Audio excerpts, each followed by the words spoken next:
السلام علیکم ورحمۃ اللہ تعالی وبرکاتہ۔ بسم اللہ الرحمن الرحیم۔ نحمدک یا اللہ ولک نصلی ونسلم علیک یا نبی اللہ، اما بعد فاعوذ باللہ من الشیطان الرجیم، بسم اللہ الرحمن الرحیم۔ وکلا وعد اللہ الحسنی، آمنت باللہ، صدق اللہ العظیم وصدق رسولہ النبی الامین الکریم، ونحن علی ذلک لمن الشاہدین والشاکرین، والحمد للہ رب العالمین۔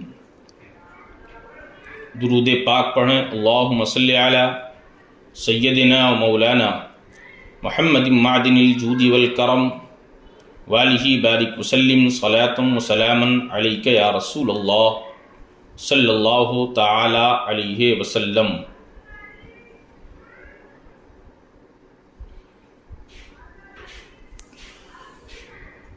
حضرات،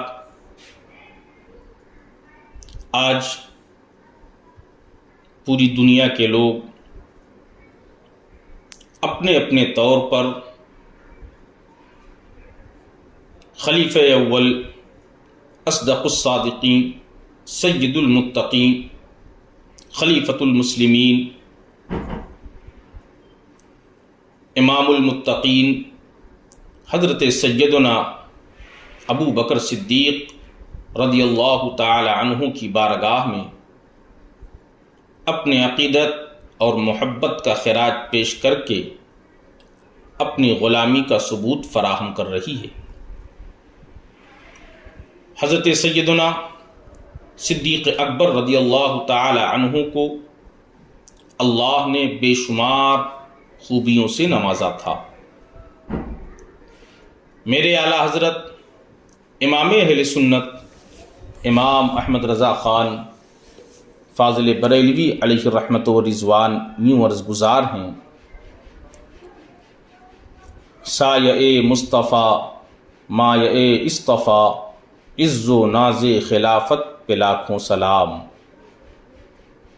یعنی اس افضل الخلق بعد الرسل، ثانی اثنین ہجرت پہ لاکھوں سلام۔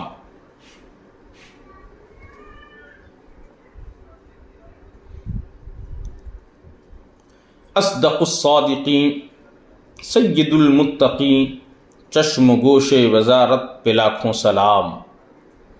حضرات، حضرت سیدنا عمر فاروق، حضرت سیدنا ابو بکر صدیق رضی اللہ تعالی عنہ کے حوالے سے آج کی اس مختصر سی تقریب میں چند باتیں آپ سماعت فرمائیں۔ اللہ رب العزت نے حضرت سیدنا ابو بکر صدیق رضی اللہ تعالی عنہ کو بے شمار خوبیاں عطا فرمائی تھیں۔ ان میں سب سے اہم خوبی اور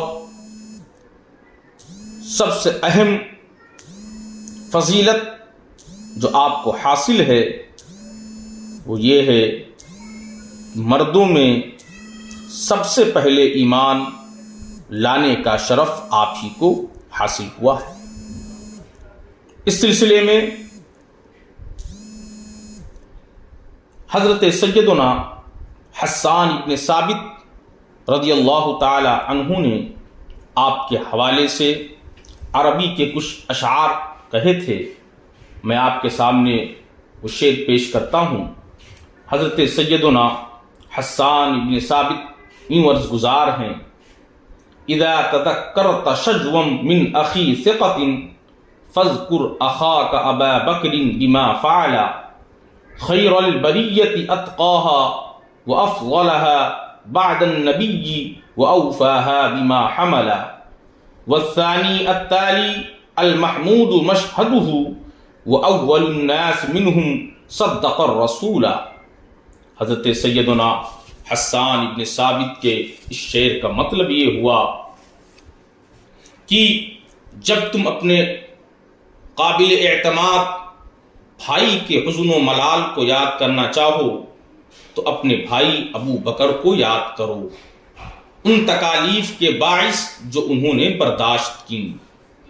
نبی کریم صلی اللہ علیہ وسلم کے بعد وہ ساری مخلوق سے بہتر، سب سے زیادہ متقی اور سب سے افضل تھے۔ انہوں نے جو ذمہ داری اٹھائی اس کو پورا کرنے میں سب سے زیادہ وفادار تھے۔ حضور کے بعد آنے والے دوسرے آپ تھے۔ آپ کا مشہد قابل تعریف تھا، ان لوگوں میں سب سے پہلے تھے جو رسولوں پر ایمان لائے۔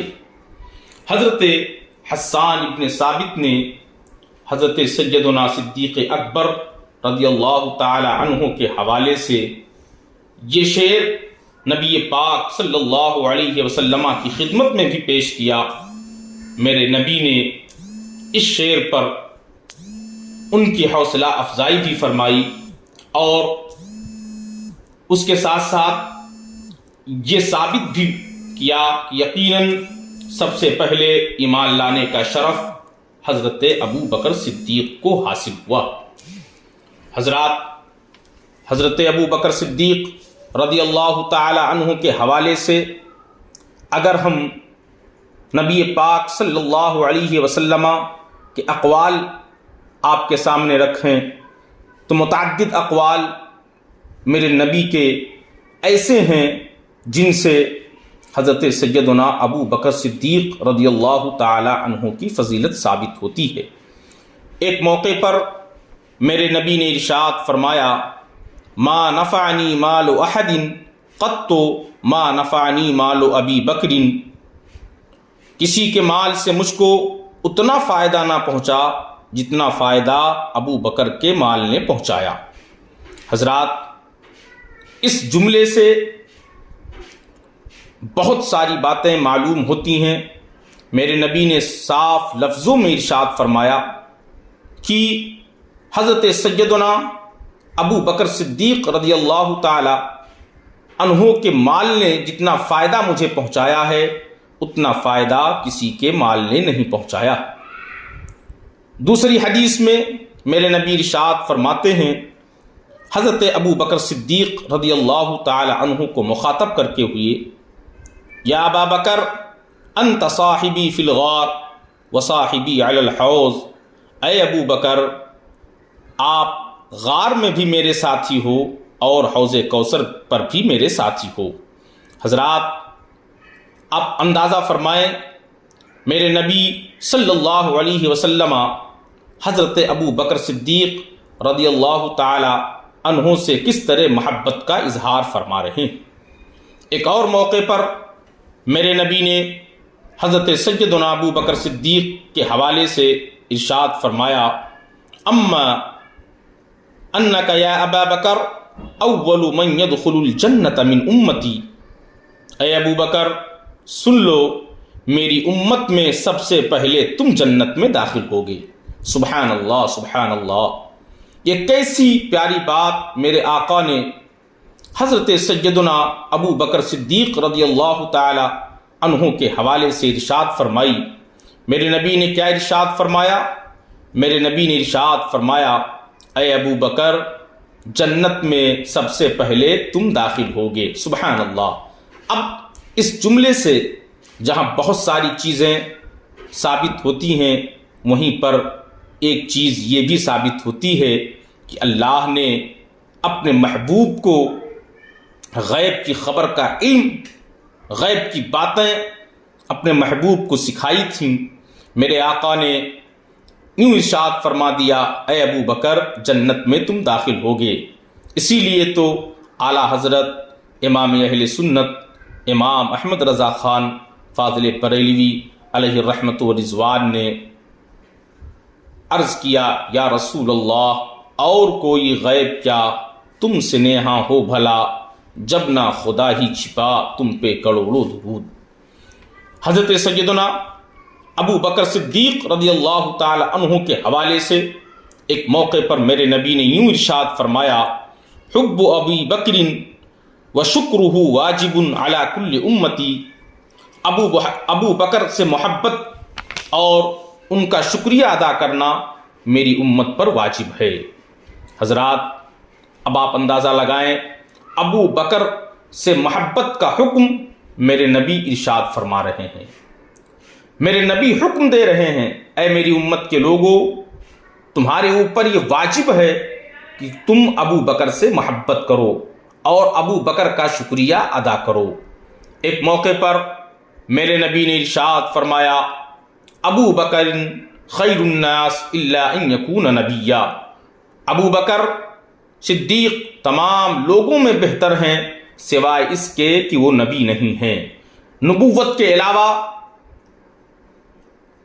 آپ کے اندر ساری خوبیاں موجود تھیں، اسی لیے تو حضور محدث اعظم کچھوچھوی رحمۃ اللہ تعالی علیہ نے یوں عرض کیا تھا، مرتبہ صدیق کا کیا پوچھتے ہو سید، ہر فضیلت کے جامع ہیں وہ نبوت کے سوا۔ نبی ہونے کے علاوہ جتنی فضیلتیں ہو سکتی ہیں، اللہ نے وہ ساری فضیلتیں حضرت سیدنا ابو بکر صدیق رضی اللہ تعالی عنہ کو عطا فرمائی تھی۔ حضرات، حضرت ابو بکر صدیق رضی اللہ تعالی عنہ کو آپ جس زاویے سے دیکھیں تو آپ بے مثال پائیں گے۔ اگر تقوی اور طہارت کے حوالے سے دیکھیں تو آپ سید المتقین نظر آتے ہیں، اگر علمی مقام کے حوالے سے دیکھیں تو تمام صحابہ میں ممتاز نظر آتے ہیں، اگر عبادت و ریاضت میں دیکھیں تو آپ اس میں بھی ممتاز نظر آتے ہیں، شجاعت اور بہادری میں دیکھیں تو آپ اس میں بھی ممتاز نظر آتے ہیں۔ غرضے کی آپ جس زاویے سے حضرت سیدنا ابو بکر صدیق رضی اللہ تعالی عنہ کو دیکھیں گے، آپ منفرد المثال پائیں گے۔ حضرت سیدنا ابو بکر صدیق رضی اللہ تعالی عنہ کے ایمان لانے کا جو سبب ہوا وہ میں آپ کے سامنے رکھتا ہوں۔ آپ ملک شام تجارت کے لیے گئے ہوئے تھے، آپ نے وہاں خواب دیکھا کہ مکہ میں ایک چاند اترا ہے اور تمام گھروں میں اس کی روشنی پھیل گئی ہے، اس کا ایک ایک ٹکڑا ہر گھر میں گرا ہے۔ پھر آپ نے دیکھا کہ چاند کے بکھرے ہوئے ٹکڑے یکجا ہو گئے اور مکمل چاند ان کی گود میں آ گیا۔ آپ نے یہ خواب دیکھا، صبح بیدار ہوئے تو اس خواب کی تعبیر کے لیے اہل کتاب کے کسی عالم سے آپ نے اس خواب کی تعبیر پوچھی تو اس نے یہ بتایا، وہ نبی جس کی آمد کے ہم منتظر ہیں اور جس کے ظہور کی گھڑی بالکل قریب آ گئی ہے، وہ ظاہر ہوگا اور آپ اس کی اطاعت اور پیروی کریں گے، اور اس کی اطاعت کی برکت سے آپ سارے جہاں میں سعید ترین شخص ہوں گے۔ ایسے خوابوں نے اور ہر روز نبی کریم کے کمالات کے مشاہدے نے انہیں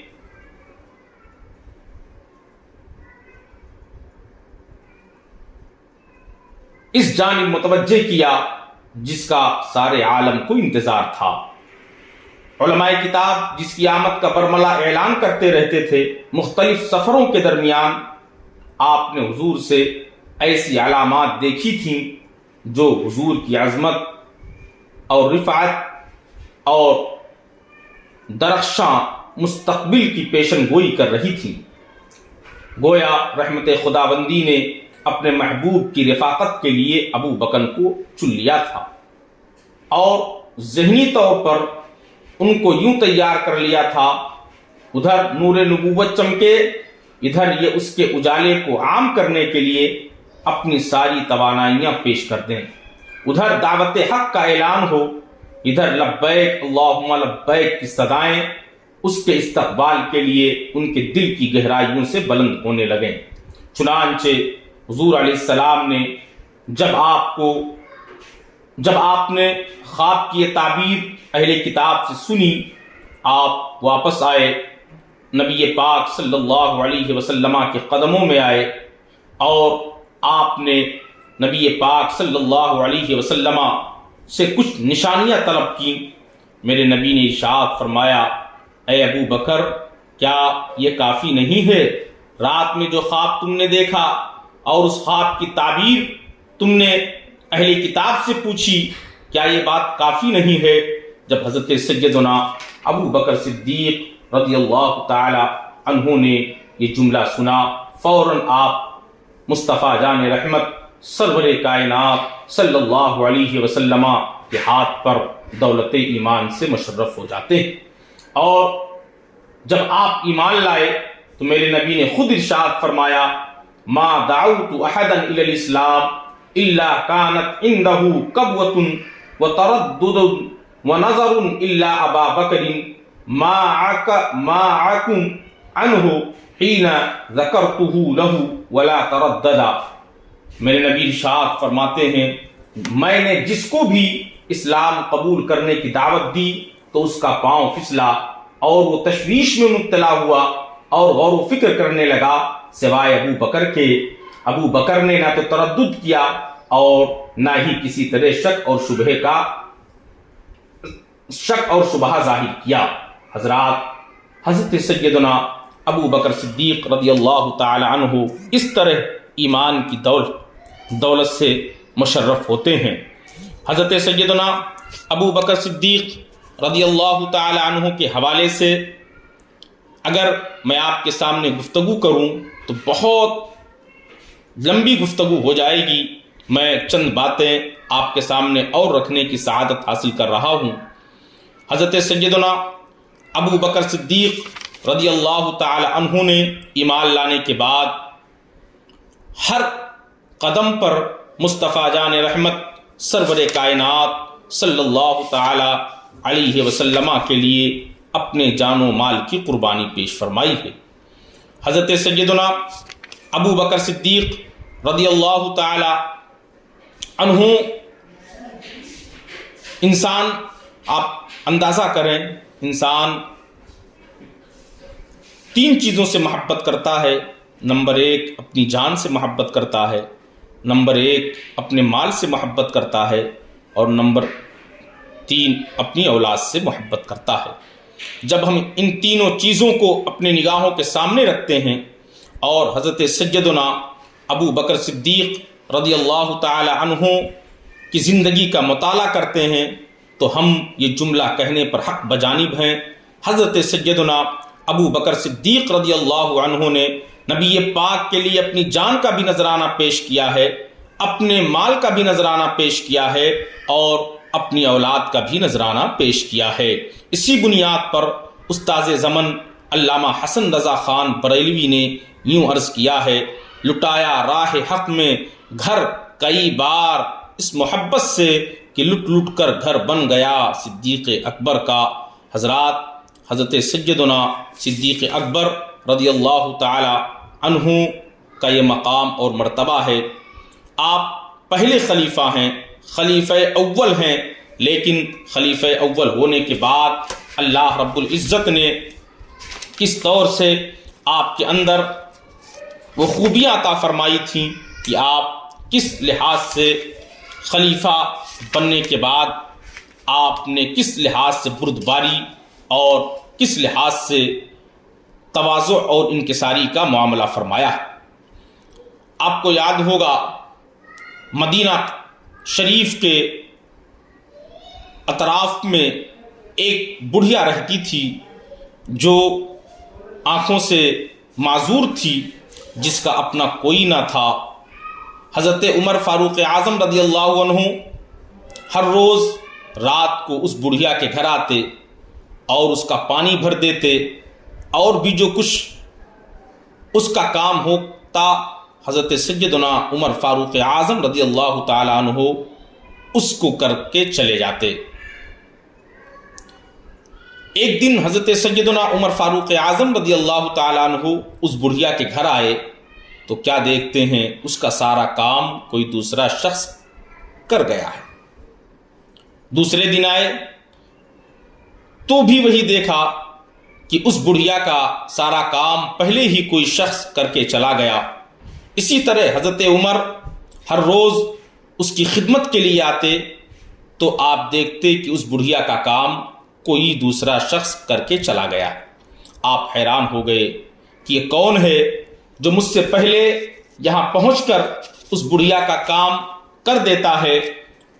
چنانچہ ایک روز آپ بہت جلد تشریف لائے، اس نیت سے آئے کہ آج میں دیکھوں گا اس بڑھیا کا کام کون کرتا ہے۔ تھوڑی دیر کے بعد حضرت سیدنا عمر فاروق اعظم رضی اللہ تعالی عنہ نے دیکھا کہ ایک شخص آیا اور آنے کے بعد اس بڑھیا کے سارے کام کو کیا اور کام کو کرنے کے بعد پھر واپس ہونے لگا۔ میں ان کے پیچھے ہو لیا۔ جب واپس میں ان کے پیچھے ہوا تو میں نے کیا دیکھا، وہ آنے والا کوئی اور نہیں تھا، وہ اپنے وقت کا خلیفہ، خلیفۃ المسلمین، امام المتقین حضرت سیدنا ابو بکر صدیق رضی اللہ تعالی عنہ کی ذات تھی۔ آپ اندازہ کریں اتنا بلند مرتبہ اور اتنا بلند مقام حاصل ہونے کے بعد تواضع اور انکساری کا عالم یہ ہے کہ ایک اندھی بڑھیا کی خدمت کے لیے کس طریقے سے اپنے آپ کو پیش کر دیا ہے۔ یہ اس بات کی نشانی ہے کہ صدیق اکبر رضی اللہ تعالی عنہ سچے خلیفہ رسول اللہ ہیں اور آپ ہی خلافت کے حقدار تھے، ورنہ دنیا پرست اور جاہ طلب بادشاہوں میں ایسی باتیں کب نظر آتی ہیں۔ حضرات، اس سے معلوم ہوا حضرت سیدنا ابو بکر صدیق رضی اللہ تعالی عنہ نے نبی پاک صلی اللہ تعالی علیہ وسلم سے سچی محبت اور جانشینی کا مکمل حق ادا فرمایا ہے۔ حضرات، حضرت ابو بکر صدیق رضی اللہ تعالی عنہ کے خلافت کے حوالے سے آج کچھ لوگ بیجا باتیں کرتے ہیں اور یوں کہتے ہیں کہ پہلے خلیفہ حضرت مولائے کائنات ہیں۔ حضرات محترم، ان کے اس بہکاوے میں آپ کو آنے کی ضرورت نہیں ہے۔ بے شمار شہادتیں اس بات پر موجود ہیں کہ سب سے پہلے خلیفہ حضرت سیدنا ابو بکر صدیق رضی اللہ تعالی عنہ کی ذات ہے۔ سب سے پہلے خلیفہ حضرت ابو بکر صدیق رضی اللہ تعالی عنہ ہیں۔ ایک موقع پر حضرت مولائے کائنات ہی سے کسی نے سوال کیا تھا کہ کیا رسول اللہ نے اپنے بعد آپ کو خلیفہ بنایا؟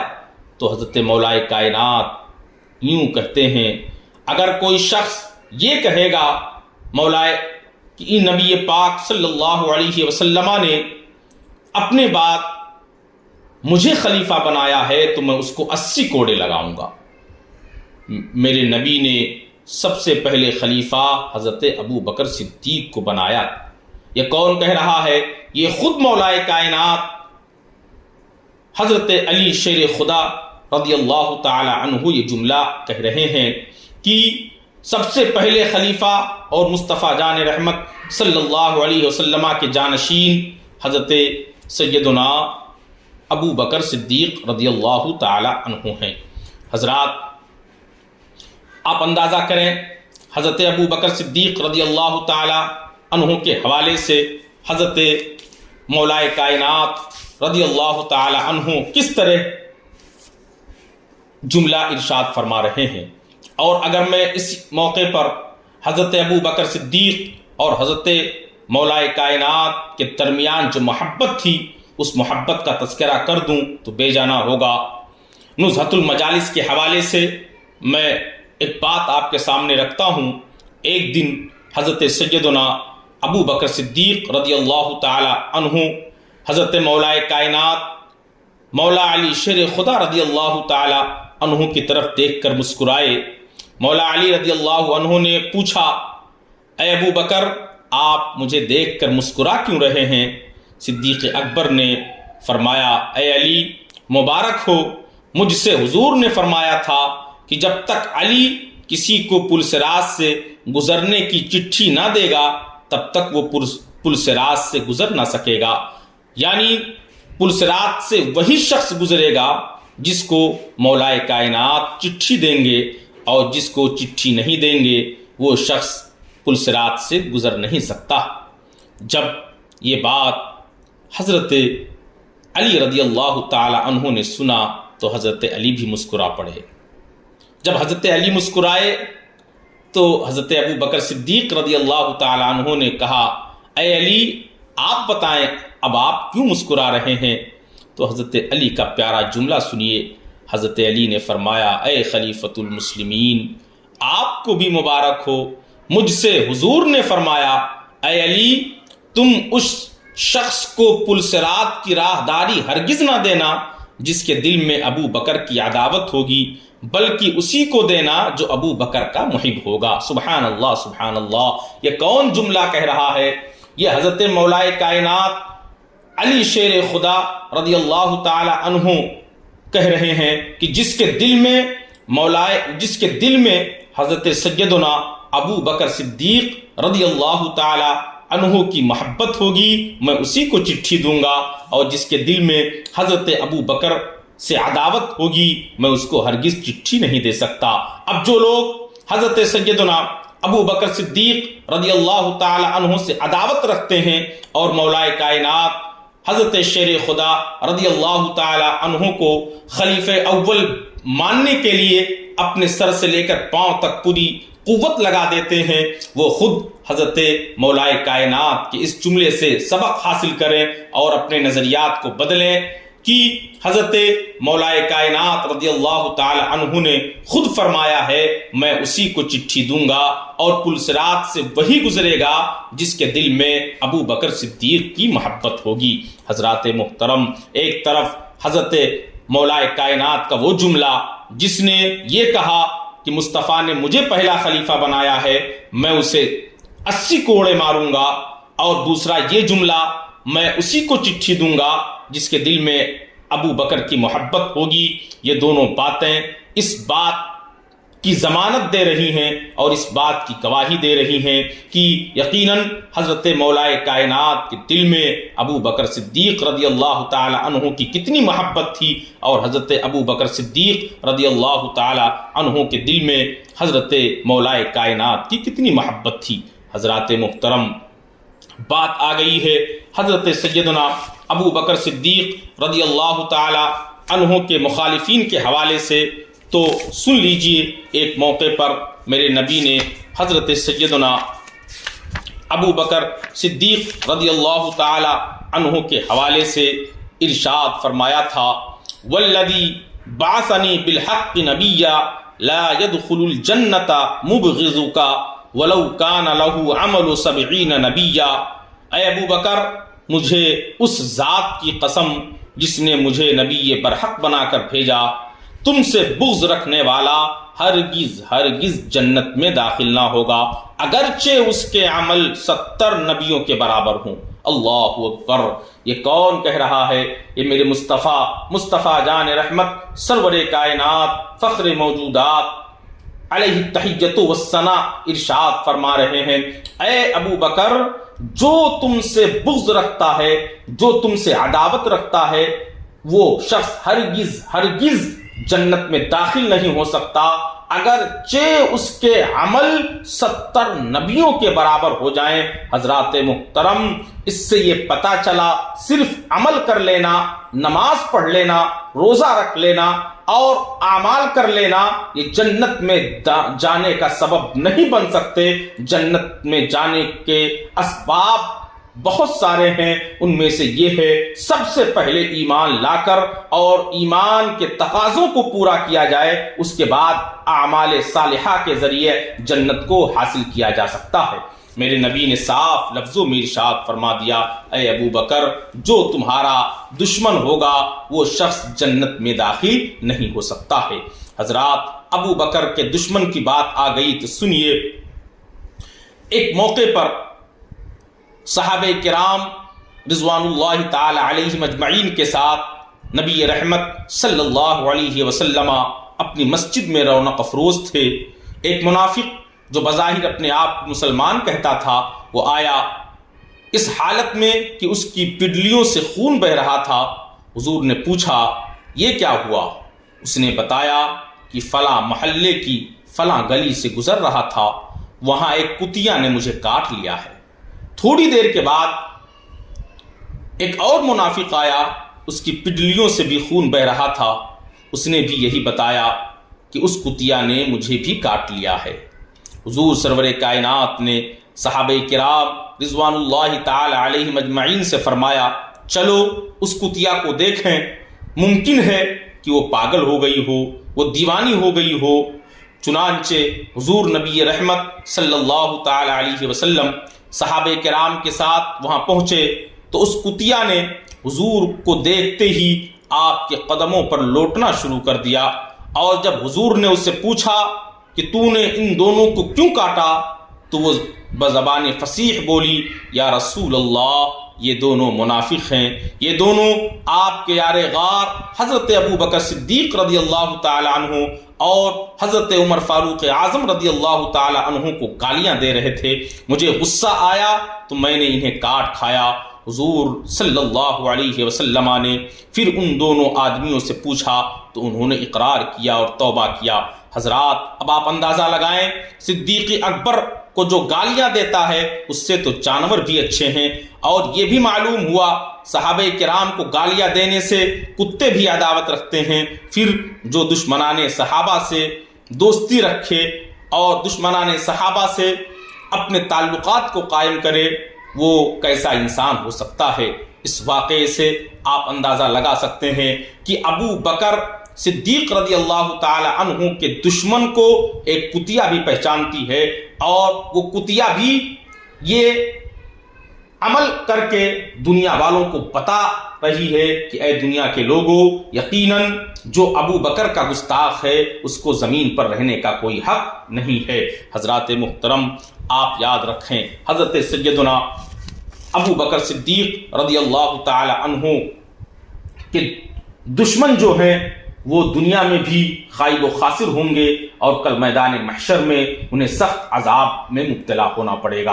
ایک اور بات میں آپ کے سامنے رکھنے کی کوشش کر رہا ہوں، اس بات کو جامع المعجزات میں بیان کیا گیا ہے کہ جعفر خدری فرماتے ہیں میں ایک ایسے قافلے کے ساتھ سفر کر رہا تھا جس کے سب افراد صحابہ کرام کے دشمن تھے، وہ سب کے سب حضرت صدیق اکبر اور حضرت فاروق اعظم کے متعلق مجھ سے مناظرہ کرتے ہوئے چل رہے تھے۔ میں حتی الامکان ان کے ہر اعتراض کا جواب دے رہا تھا، اتنے میں ایک خطرناک جنگل آ گیا، جنگل آیا جس سے ایک خطرناک درندہ نکلا۔ اتفاق دیکھیے وہ درندہ سیدھا میری ہی طرف آیا اور مجھ پر حملہ کر کے مجھے اٹھا کر چھل دیا۔ یہ دیکھ کر وہ قافلے والے بڑے خوش ہوئے، اور مجھے اس خیال سے بڑی کوفت ہوئی کہ وہ کہتے ہوں گے کہ محبت شیخین کا مزہ چکھ لیا۔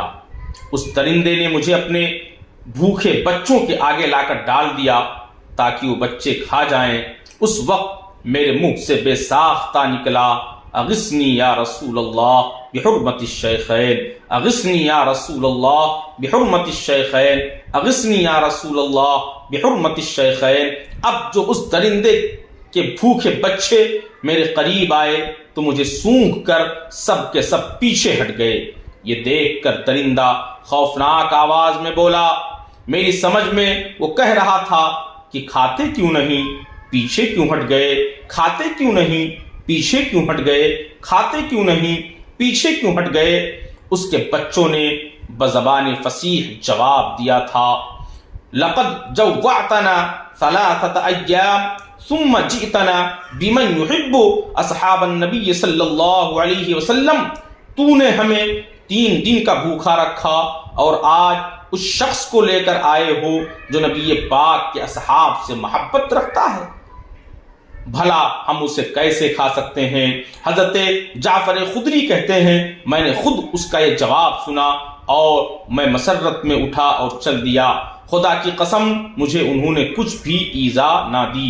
حضرات محترم آپ اس سے اندازہ لگا لیں کہ جب جو شخص حضرت سیدنا ابو بکر صدیق رضی اللہ تعالی عنہ سے محبت کرتا ہے تو اس کے محبت کا فائدہ اسے کیا ملتا ہے؟ وہ مناظرین جو حضرت جعفر خدری سے مناظرہ کر رہے تھے حضرت ابو بکر صدیق اور حضرت عمر فاروق اعظم کے حوالے سے، جب انہوں نے یہ دیکھا ہوگا تو ان کے دل کی دنیا بدلی ہوگی۔ حضرات محترم، یہ جب حضرت ابو بکر صدیق سے محبت کرنے کا فائدہ یہ ہے کہ اگر جانوروں کے سامنے تمہیں خوراک بنا کر پیش کیا جائے تو جانور بھی تمہیں کھانا پسند نہیں کرتے، اور کیوں نہیں پسند کرتے؟ جانور بھی بزبان فصیح یہ کہتے ہیں کہ میں اس شخص کو کیسے کھاؤں، میں اس شخص کو کیسے اپنا خوراک بناؤں جس کے دل میں اصحاب نبی کی محبت ہے، جس کے دل میں نبی پاک کے صحابہ کی محبت ہے۔ حضرات محترم، تو جب نبی پاک کے صحابہ سے محبت کرنے کا فائدہ یہ ہے تو پھر نبی پاک سے محبت کرنے کا عالم کیا ہوگا؟ حضرات محترم، اس سے ہمیں اندازہ لگانا چاہیے کہ جب اصحاب نبی سے محبت کا فائدہ یہ ہے تو مصطفیٰ جان رحمت صلی اللہ تعالی علیہ وسلم سے محبت کرنے کا کتنا فائدہ ہوگا۔ اور یہ محبت ہی کا صلہ ہے۔ حضرت ابو بکر صدیق رضی اللہ تعالی عنہ آج ہمارے سر کے تاج بنے ہوئے ہیں، یہ صرف اور صرف مصطفیٰ جان رحمت صلی اللہ تعالی علیہ وسلم سے محبت ہی کی برکت ہے۔ ایک موقع پر میرے نبی نے خود ارشاد فرمایا تھا، اے ابو بکر، تم کثرت صلاۃ اور کثرت سجدے کی بنیاد پر، کثرت نماز کی بنیاد پر تم لوگوں پر فضیلت حاصل نہیں کیے ہو، بلکہ اگر تمہیں فضیلت ملی ہے تو تمہارے دل میں جو مصطفیٰ جان رحمت کی محبت ہے اس محبت کی بنیاد پر تمہیں فضیلت حاصل ہوئی ہے۔ حضرات محترم، آپ اندازہ کریں کہ مصطفیٰ جان رحمت صلی اللہ تعالی علیہ وسلم سے محبت کا فائدہ کتنا ہوگا۔ آئیے، بات چل گئی ہے مصطفیٰ کریم سے محبت کی، تو آپ سنیے، ایک موقع پر میرے نبی نے ارشاد فرمایا تھا، صحابہ کرام کے درمیان ایک وقت ایسا آئے گا میں مکہ سے ہجرت کروں گا۔ حضرات محترم، اور وہ وقت رات کا وقت ہوگا۔ حضرت سیدنا ابو بکر صدیق رضی اللہ تعالی عنہ نے جملہ سنا۔ اب آپ کے دل میں مصطفیٰ جان رحمت سرور کائنات فخر موجودات صلی اللہ تعالی علیہ وسلم کی کتنی محبت تھی، آپ اس کو اندازہ کریں۔ حضرت سیدنا ابو بکر صدیق رضی اللہ تعالی عنہ اسی دن سے آپ کیا کرتے ہیں؟ نماز عشاء پڑھتے ہیں، اپنے گھر کا کام کرتے ہیں، اور اس کے معن بعد مصطفیٰ جان رحمت صلی اللہ تعالی علیہ وسلم کے دروازے پر آ جاتے ہیں اور پوری رات دروازے پر رہتے ہیں۔ جب نماز فجر کا وقت ہوتا ہے حضرت سیدنا ابو بکر صدیق رضی اللہ تعالی عنہ واپس گھر تشریف لے آتے ہیں۔ وقت گزرتا گیا، ڈیلی کا آپ کا یہ معمول ہو گیا، نماز فجر کے وقت، نماز عشاء کے بعد آپ مصطفیٰ جان رحمت صلی اللہ علیہ وسلم کے دروازے پر جاتے اور نماز فجر سے پہلے واپس آ جاتے۔ حضرات، جس دن مصطفیٰ جان رحمت صلی اللہ تعالی علیہ وسلم کو ہجرت کرنا تھا، جب رات کا وقت آیا، حضرت مصطفیٰ جان رحمت صلی اللہ تعالی علیہ وسلم جب آپ دروازہ کھولتے ہیں تو کیا دیکھتے ہیں؟ دروازے پر حضرت سیدنا ابو بکر صدیق رضی اللہ تعالی عنہ موجود ہیں۔ میرے آقا نے جب حضرت سیدنا ابو بکر صدیق رضی اللہ تعالی عنہ کو دیکھا تو آپ نے ارشاد فرمایا، اے ابو بکر، رات کے اس وقت یہاں کیا کر رہے ہو؟ تو اب حضرت سیدنا ابو بکر صدیق رضی اللہ تعالی عنہ کا وہ محبت بھرا جملہ سنیے۔ حضرت سیدنا ابو بکر صدیق کہتے ہیں، یا رسول اللہ، ایک موقع پر آپ نے ارشاد فرمایا تھا، ایک وقت ایسا آئے گا، رات کی تاریکی ہوگی، میں مکہ سے ہجرت کروں گا۔ یا رسول اللہ، میں اسی دن سے ہر رات نماز عشاء کے بعد آ جاتا ہوں تاکہ جب آپ ہجرت کریں تو میں آپ کی خدمت کے لیے آپ کے ساتھ ساتھ چلوں۔ سبحان اللہ، سبحان اللہ۔ آپ اندازہ کریں حضرت سیدنا ابو بکر صدیق رضی اللہ تعالی عنہ نے کس طریقے سے مصطفیٰ جان رحمت صلی اللہ تعالی علیہ وسلم سے محبت کیا، اور ہم کو بھی محبت کرنے کا سلیقہ بتایا ہے۔ حضرات محترم، حضرت سیدنا ابو بکر صدیق رضی اللہ تعالی عنہ کی ذات وہ ذات ہے کہ آپ مصطفیٰ جان رحمت صلی اللہ تعالی علیہ وسلم کے ساتھ سفر میں بھی تھے، حضر میں بھی رہے، اور مصطفیٰ جان رحمت صلی اللہ تعالی علیہ وسلم کی ایک ایک اداؤں کو آپ نے اپنے اندر سمونے کی کوشش فرمائی، اور اسی بنیاد پر آپ کو دیکھ کر ابن دغنہ نے، جب آپ نے حبشہ کی طرف ہجرت کیا تھا تو ابن دغنہ نے آپ کے حوالے سے ایک جملہ کہا تھا۔ اس نے کہا تھا آپ کے خصائل حمیدہ کا ذکر کرتے ہوئے، انکا تکسب المعدوم وتصل الرحم وتحمل الکل وتقری الضیف وتعین علی نوائب الحق فانا لک جار وارجع واعبد ربک ببلدک۔ اے ابو بکر، تمہاری شان تو یہ ہے کہ تم مفلس اور نادار کے لیے مال کماتے ہو، صلہ رحمی کرتے ہو، لوگوں کا بوجھ اٹھاتے ہو، مہمان نوازی کرتے ہو، اور جو لوگ کسی مصیبت میں مبتلا ہو جائیں ان کی آپ مدد کرتے ہو۔ میں آپ کو پناہ دیتا ہوں، آپ اپنے شہر میں لوٹ جائیے اور آزادی سے اپنے رب کی عبادت کیجیے۔ حضرات محترم، آپ پہلے یہ غور کریں، یہ جملہ بعین ہی یہی جملہ حضرت سیدتنا خدیجہ الکبریٰ رضی اللہ تعالی عنہا نے مصطفیٰ جان رحمت صلی اللہ تعالی علیہ وسلم کے لیے کہا تھا، اس وقت جب آپ پر پہلی وحی نازل ہوئی تھی، اقرأ بسم ربک الذی خلق، اس وقت آپ کی کیفیت دیگر گوں تھی۔ اس وقت حضرت سیدتنا خدیجہ الکبریٰ نے آپ کو انہی الفاظ کے ذریعہ تسلی دی تھی۔ آپ حیران ہوں گے کہ جن صفات سے ام المؤمنین حضرت سیدتنا خدیجہ الکبریٰ رضی اللہ تعالی عنہا نے رحمت عالم کی توصیف کی تھی، بعین ہی انہی صفات بلکہ انہی کلمات سے ابن دغنہ نے حضرت ابو بکر کے اخلاق حمیدہ کی تصویر کشی کی۔ اس سے معلوم ہوتا ہے کہ حضور نبی پاک صلی اللہ علیہ وسلم اور حضور کے یار غار کی صفات اور عادات، اخلاق و شمائل، افکار و نظریات میں کامل درجہ کی مشابہت تھی، اور یہی فطری یکسانیت، باہمی محبت اور دوستی، پھر بعثت کے بعد رفاقت اور صداقت کی وہ محکم اساس تھی جس کی نظیر تاریخ اسلام میں نہیں ملتی۔ صلی اللہ تعالی علیہ وعلی رفیقہ فی الحضر والسفر وصاحبہ فی القبر والمحشر وسلم۔ حضرات محترم، یہ حضرت سیدنا ابو بکر صدیق رضی اللہ تعالی عنہ کی ذات ہے، اور یہ حضرت ابو بکر صدیق رضی اللہ تعالی عنہ کا مقام ہے۔ زیادہ تفصیل میں نہ جا کر بس آخری بات میں آپ سے اور عرض کرتا ہوں، حضرت سیدنا ابو بکر صدیق رضی اللہ تعالی عنہ کا جب آخری وقت ہوا تو آپ نے اپنے آخری وقت میں حضرت مولائے کائنات کو بلایا اور وصیت فرمائی، اے مولائے کائنات، جب میری وفات ہو جائے تو آپ مجھے اپنے ہاتھوں سے غسل دینا، کیونکہ آپ نے ان ہاتھوں سے رسول اللہ کو غسل دیا ہے۔ پھر مجھے میرے پرانے کپڑوں میں کفن دے کر اس حجرہ شریف کے سامنے رکھ دینا جس میں حضور کا مزار ہے، پھر اگر بغیر کنجیوں کے وہ خود کھل جائے تو اندر دفن کر دینا، ورنہ عام مسلمانوں کے قبرستان میں یعنی جنت البقیع میں لے جا کر دفن کر دینا۔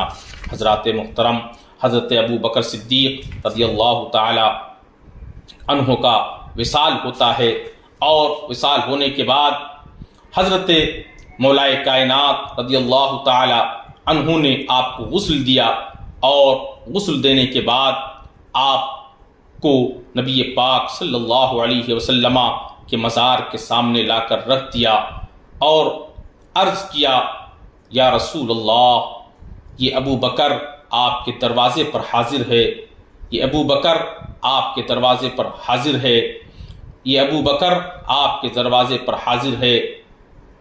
اتنا کہا اور کہنے کے بعد پھر دروازہ خود بخود کھل گیا اور آواز آئی، ادخل الحبیب الی الحبیب فإن الحبیب الی الحبیب مشتاق، حبیب کو حبیب سے ملا دو کیونکہ حبیب کو حبیب سے ملنے کا اشتیاق ہے۔ اس کے بعد حضرت سیدنا ابو بکر صدیق رضی اللہ تعالی عنہ کو مصطفیٰ جان رحمت صلی اللہ تعالی علیہ وسلم کے قدموں میں دفن کر دیا گیا۔ اعلیٰ حضرت نے اسی جانب رہنمائی فرمائی کہ پہلو میں جلوہ گاہ عتیق و عمر کی ہے، پہلو میں جلوہ گاہ عتیق و عمر کی ہے۔ آج کے عرس پاک کی مناسبت سے یہ چند جملے بطور خراج عقیدت حضور سیدنا سرکار ابو بکر صدیق رضی اللہ تعالی عنہ کی بارگاہ میں پیش ہیں۔